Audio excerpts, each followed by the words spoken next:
자, 여러분, 마이클 세일러 아시죠? 비트코인 100만 달러, 10억도 간다, 이렇게 이야기하던 마이크로 스트래티지 CEO 이 양반이 지금 JP 모건의 저격을 계속 당하면서 위험하다는 얘기가 지금 나오고 있습니다. 이 양반의 지금 전망이 굉장히 위험하다는 얘기가 나오고 있는데, 무리한 비트코인 매수로 회사가 무너질 수도 있다는 우려 파산 가능성까지 나오고 있습니다. 이렇게 되면 비트코인이 현재 시점에서도 1억 밑으로도 가격 방어가 안 될 수도 있다는 얘긴데, 오늘 영상 너무 중요합니다. 지금부터 집중해 주시기 바랍니다. 네, 여러분, 오늘 좀 무겁지만 아주 중요한 얘기를 한번 해보겠습니다.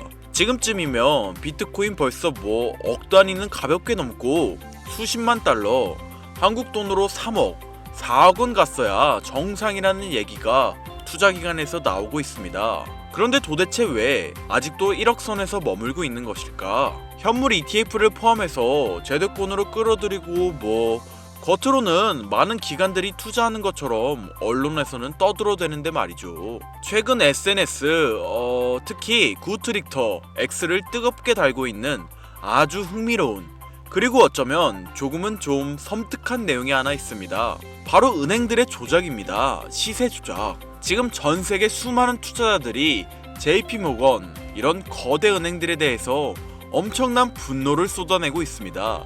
이유가 뭐냐? 이 은행들이 비트코인의 가장 큰 손, 바로 마이클 셀러의 마이크로 스트래티지를 상대로 공매도, 즉 숏을 치고 있다는 의혹이 나왔다. 오늘 내용이 최근 금리 문제나 관세 문제로 코인 시장이 올라가니 많이 하는 것과는 전혀 다른 양상의 이야기가 될 것입니다. 지금부터 귀를 기울여 주시고요. 구독과 좋아요 한 번씩 부탁드리면서 영상 출발합니다. 다들 마이클 셀러 때문에 아시는 분들 많으시겠지만, 마이크로 스트래티지는 그냥 소프트웨어 회사가 아닙니다. 이 회사의 존재 목적은 전과 다르게 이제는 단 하나, 돈을 끌어모아서 비트코인을 사는 겁니다. 사실상 비트코인 현물 ETF보다 더 강력한 비트코인 그릇이죠. 그런데 최근 좀 많이 이상한 일이 벌어졌습니다. 이 회사의 주가가 좀 박살이 나면서 회사의 시가총액이 그들이 들고 있는 비트코인 가치보다 무려 100억 달러, 한국 돈으로 약 10조 원가량 넘게 낮아지는 현상이 발생한 겁니다. 이게 무슨 문제냐면, 여러분이 시장에서 비트코인이 아닌 마이크로 스트래티지 MSTR 주식을 산다면 비트코인을 엄청난 박앤셀 가격으로 줍는 것과 똑같은 효과를 누렸다는 겁니다. 비트코인을 매집하는 회사니까요. 처음 이 내용을 접했을 때 이거 진짜 음모 아니야? 하고 넘기려고 했어요. 저도 이제 조회수나 빨아먹으려는 글로벌 가짜뉴스 영상이겠지 이러면서 넘어가려고 했는데, 그런데 제가 좀 궁금해서 조사를 하면 할수록 소름 끼치는 내용들이 좀 나와서 파고들다 보니까 급하게 이 영상을 올리게 되었는데요. 그동안 금융의 역사 속에서 수없이 반복되어 왔던 이 기업과 국가를 파멸로 몰고 갔던 끔찍한 패턴, 일명 죽음의 소용돌이라고 부르는 작용이 눈에 들어왔습니다. 제가 지금부터 시청자 여러분들에게 투자 전문가들이 최근에 분석한 비트코인과 마이크로 스트래티지에 얽힌 이야기를 상세히 아주 쉽게 풀어드리겠습니다. 이 죽음의 소용돌이 현상이 왜 지금 마이클 셀러와 연관이 되어 있느냐 하면, 2004년 경제학 저널에 실린 아주 중요한 논문이 하나 있었습니다. 이 논문은 당시 놀라운 사실을 밝혀냈는데, 오늘날 마이크로 스트래티지가 구사하는 전략과 기계적으로 아주 유사한 구조를 썼던 기업들은 결국 주가 폭락을 면치 못했다는 겁니다. 도대체 어떻게 그런 일이 가능할까? 제가 여러분들의 이해를 돕기 위해서 시계를 좀 더 멀리 돌려서 설명드리겠습니다. 1800년대 후반, 한때 이제 세상을 호령했었죠. 오스만 제국, 19세기 오스만 제국이 있었습니다. 얘네들은 당시에 프랑스와 영국 은행으로부터 막대한 돈을 빌렸습니다. 그런데 여기서 치명적인 실수를 합니다. 얘네는 지금 빚을 오스만 제국의 화폐가 아닌 금화로 빌린 겁니다. 금화. 그리고 1873년, 이때 운명의 날이 찾아옵니다. 세계 최초의 대규모 글로벌 금융위기가 터지죠. 유럽은행들은 돈줄을 재기 시작했고 금리는 미친듯이 치솟았는데, 오스만 제국은 그동안 진 빚을 갚기 위해서 새로운 빚을 내야 됐는데 아무도 돈을 빌려주지 않았어요. 설상가상으로 오스만의 화폐 가치는 완전히 폭락해서 휴지 조각이 되고 있었죠. 당시 오스만 사람들의 눈에 이 상황이 어떻게 보였을까? 지금 우리랑 똑같습니다. 여러분, 이거 중요합니다. 와, 금값 미친듯이 오르네. 와, 금 가격 떡상한다. 아니죠. 여러분들, 금이 비싸진 게 아닙니다. 화폐가 쓰레기가 되고 있었던 겁니다. 우리 돈이 쓰레기가 되고 있었던 겁니다. 결국 오스만 제국은 배째라 돈 없다, 즉 디폴트, 채무 불이행을 선언합니다. 하지만 세계 은행놈들이 누굽니까? 걔들은 절대 손해보지 않죠. 돈 못 갚아? 그럼 너네 나라 살림 다 내놔. 우리가 맡을게. 프랑스와 영국 은행들은 오스만 공공부채 관리국이라는 아주 허울 좋은 기구를 만들어서 제국의 세금 징수권을 뺏어갑니다. 그니까 나라의 주권을 은행가들에게 저당 잡힌 꼴이 된 거죠. 와, 이거 너무 옛날 이야기 아니냐 하실 수 있습니다. 자, 그러면 가까운 2010년을 한번 보세요. 2010년 그리스 사태, 15년 전이죠. 여러분들, 그리스는 유로화를 빌렸습니다. 본인들이 찍어낼 수 없는 남의 돈이죠. 유료는 경제가 무너지고 빚을 못 갚게 되자 IMF가 등장합니다. IMF 잘 아시죠? 여러분들도 아시는 IMF는 그리스한테 자산개발 기금을 만들으라고 강요를 합니다. 이게 말이 좋아 자산개발이지 사실상 빚 갚게 너네 나라 알짜배기 땅, 항구, 공기업 이거 다 팔아넘겨라. 다 내놔라는 소리였습니다. 이게 바로 국가 차원에서 벌어지는 죽음의 소용돌이의 아주 기초적인 예시입니다. 빚을 갚기 위해 자산을 헐값에 팔고 그로 인해 가치가 더 떨어지고 더 많은 자산을 팔아야 되는 무한 악순환. 그런데 더 무서운 건 이 끔찍한 시나리오가 국가가 아닌 기업에서도 그리고 우리가 투자하는 비트코인에서도 일어날 수 있다는 점. 물론 마이클 세일러가 바보는 아니죠. 주가가 떨어진다고 비트코인을 팔거나 주식을 더 퍼주는 그런 호구 같은 행동을 하진 않겠죠. 하지만 위험의 본질은 같다. 주가가 저평가된 상황에서 현금이 바닥날 때 바로 그때 지금 지옥문이 열릴 수 있다는 겁니다. 그렇다면 이제 다시 처음의 의혹으로 좀 돌아가 봅시다. 왜 비트코인이 아직까지도 20만 달러, 30만 달러를 못 가고 있는 걸까? 누군가 죽음의 소용돌이 버튼을 누르기 위해서 일부러 주가를 누르고 있는 거냐? 지금 시장엔 딱 두 개의 거대한 힘이 싸우고 있습니다. 곰 세력, 황소 세력 이런 말 들어보셨죠? 하나는 비트코인 가격을 올려서 선순환을 만들려는 세력, 다른 하나는 적어도 마이크로 스트래티지의 현금이 바닥나는 21개월 동안은 가격을 짓눌러서 이득을 보려는 세력입니다. 그동안 우리 개미들이 등이 터지건 말건 얘네들은 관심이 없죠. 최근의 음모론자들은 이렇게 말합니다. JP모건 같은 대형 은행들이 마이클 세일러를 망하게 하고 헐값에 쏟아질 비트코인을 주스려고 공작을 펼치고 있다. 아직 명확한 증거는 없습니다. 하지만 JP모건이 마이크로 스트래티지에 대해 이상할 정도로 끊임없이 악담을 퍼붓는 리포트를 내놓는 건 사실입니다. 주가 떨어지면 지수 퇴출된다, 리파이낸싱 위험하다라면서 마이클 세일러에 대한 공포를 계속 조장한단 말이죠. 이런 사항들을 전부 다 따져놓고 볼 때 오늘 영상에 제가 좀 결론을 내려보면 21개월, 어쩌면 이 시간은 우리에게 주어진 긴 인내의 시간일지도 모른다는 생각이 듭니다. 하지만 저는 역설적으로 이런 부정적인 소음이 들릴 때 더 가슴이 뛰입니다. 솔직히 모두가 비트코인 10억 간다, 박수 칠 때 이럴 때 말고요. 이제 코인 시장 끝났어, 도망가야 돼, 막 겁나는 여론들 조성할 때가 가장 투자적기라고 판단하고 있거든요. 항상 비트코인 망한다, 죽음의 소용돌이가 온다 이러면서 공포에 떨 때 그때가 바로 비트코인이 폭발하기 직전에 연료를 채우는 시간이라고 생각합니다.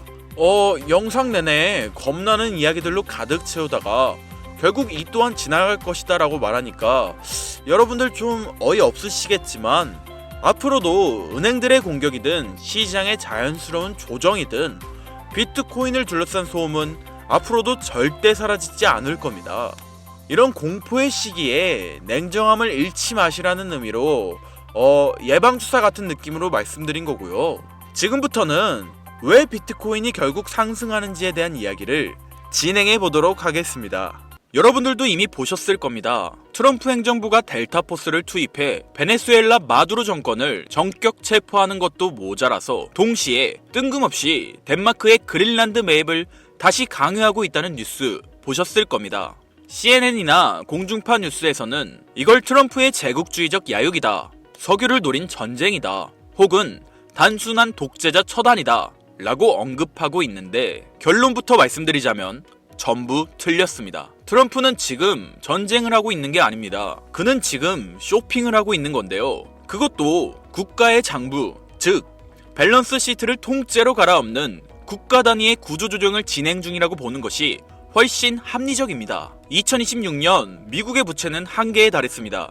월가의 영웅 레이 달리오의 분석처럼 부채 사이클이 끝자락에 이르자 전 세계 그 누구도 예전처럼 미국 국채를 사려고 하지 않죠. 달러라는 종잇돈의 신용이 흔들리는 이 정체절명의 시기에 미국이 선택한 생존 전략은 무엇일까요? 바로 종이를 버리고 실물을 채우는 것입니다. 1월 3일 마두로 체포, 1월 4일 덴마크 그린란드 매입 압박, 1월 7일에 발표된 대형 기관 투자자의 단독주택 매입 금지 선언까지, 이 모든 건 하나의 신호를 보내고 있는데요. 지금의 흐름을 이해하시려면 미국 내부에서 진행된 대형 기관 투자자의 단독주택 추가 매입 금지 선언을 확인하셔야 합니다.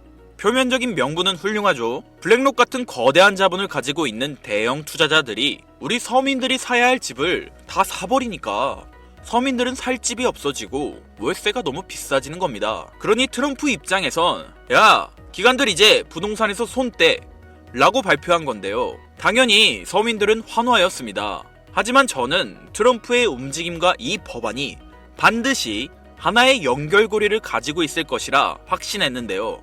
금융의 관점에서 이 조치는 기업들에게 부동산 시장에 대한 사형 선고나 다름없습니다. 지금까지 거대 기업들은 남아도는 현금 유동성을 어디에 파킹해놨습니까? 가장 안전하고 덩어리가 큰 미국 부동산이었습니다. 말 그대로 기업들의 전용 주차 자리 중 하나를 정부에서 막아버린 겁니다. 그렇다면 부동산 시장에 사용되었을 수천, 수조 원의 돈은 어디로 흘러 들어갈까요? 돈은 가만히 있으면 그 가치가 떨어집니다. 그 말은 어딘가로는 반드시 흘러가게 된다는 건데, 주식시장은 이미 대세 상승장이 시작된 지 오래됐고 AI 거품론으로 언제 떨어질지 모르는 상황입니다. 미국 부채율이 높아 채권은 매력이 없고 갈 곳을 잃은 이 거대한 유동성을 받아줄 덩어리가 크면서 아직 저평가된 새로운 그릇이 필요해진 시점인 거죠. 그런데 기업들이 방법을 궁리하던 와중 미국 정부가 대놓고 방향을 제시해 주었습니다. 미국 청산예탁결제원 DTCC가 발표한 스마트 나비 프로젝트와 겐톤 네트워크 테스트,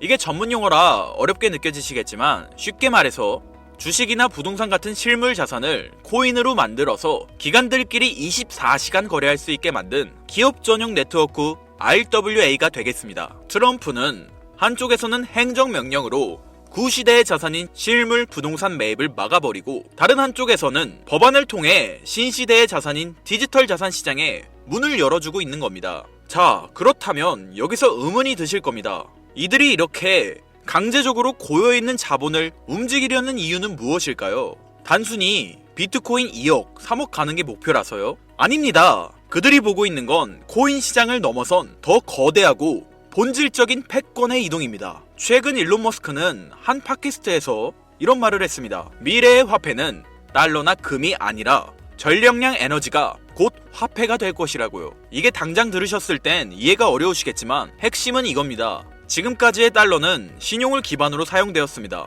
미국 정부가 보증한다는 믿음에 기반한 어떻게 보면 그냥 종이 쪼가리였죠. 하지만 지금 세상은 변하고 있습니다. 앞으로는 AI와 로봇이 일을 하는 세상이 올 거고 이를 움직이는 건 종이가 아니라 바로 전기입니다. 전기가 끊기면 AI도 금융도 비트코인도 멈춥니다. 즉, 전기를 가진 자가 화폐를 발행하는 권력을 진다. 이것이 바로 머스크가 꿰뚫어본 에너지의 본질인 겁니다. 왜 트럼프가 이 시국에 갑자기 델타포스를 베네수엘라로 보내고 덴마크한테 그린란드를 내놓으라고 윽박지르는지 이상하지 않으셨습니까? 언론은 영토 확장이라 떠들고 있지만 머스크 관점에서 보면 이건 초대형 배터리를 확보하기 위한 전략적 움직임인 겁니다. 베네수엘라의 끈적한 중진류는 AI를 돌릴 발전 연료이고 그린란드의 만년설은 불타오르는 데이터 센터를 지켜줄 천연 냉각수인 겁니다. 결국 미국은 지금 달러라는 종이 쪼가리 패권이 저물어가는 것을 인정하고 에너지와 비트코인이라는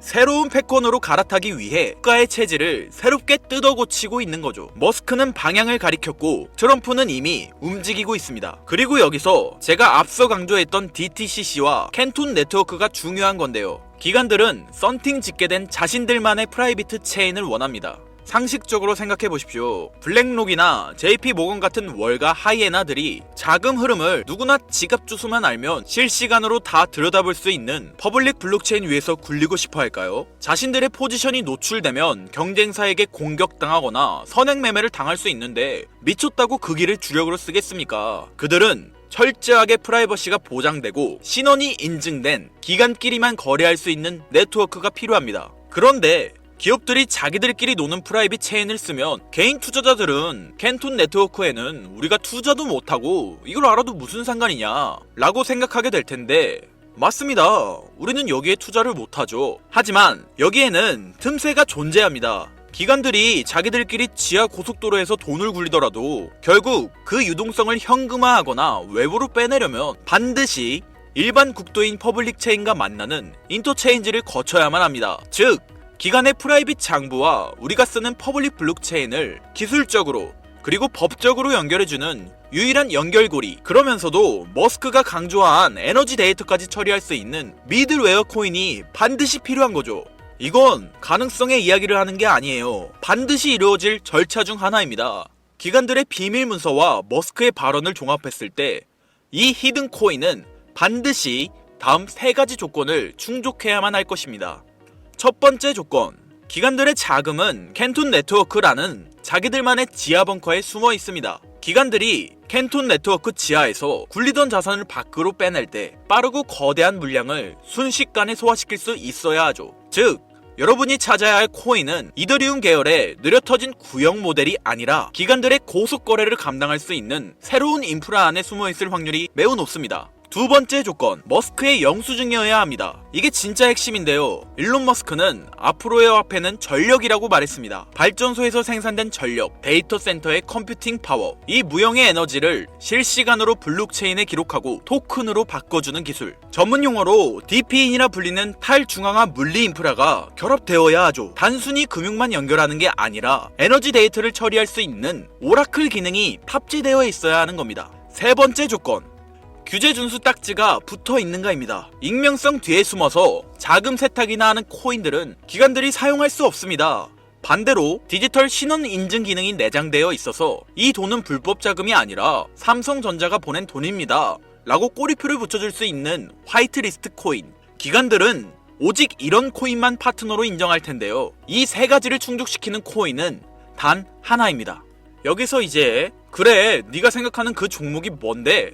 라고 답답해 하실 분들이 있으실 거예요. 제가 여러분께 종목을 딱 정해드리면 속이 시원하시겠죠? 하지만 저는 종목을 찝어주는 리딩방을 운영하려는 게 아닙니다. 저는 여러분께 고기를 잡을 수 있는 그물을 만들어 드릴 건데요. 이 그물에 걸리는 코인이 있다면 그게 바로 2026년 전 세계에서 가장 주목받는 히든 코인이 될 것입니다. 그리고 그 히든 코인을 저는 영상에서 공개할 생각입니다. 솔직히 남들에게 공유해드리는 게 아깝습니다. 저 또한 전업 트레이더이기 때문에 한 달, 2달을 밤을 새워가며 분석한 이 종목을 그냥 공개한다는 게 솔직한 마음으로 아깝다는 심정이 드는 게 사실입니다. 화면에 보이는 번호 제 개인 번호입니다. 아까운 건 아까운 거고 제 영상을 끝까지 시청해주신 것에 대한 고마움을 저는 알고 있기 때문에 아쉬운 마음을 뒤로하고 구독자님들에게 공유하기로 마음먹었습니다. 자료라고 문자 보내주세요. 혹시 화면이 잘 안 보이신 분들은 댓글에 있는 링크를 통해 연락처를 남겨주시면 제가 해당 자료를 공유해드리도록 하겠습니다. 전해드릴 내용은 여기까지이고요.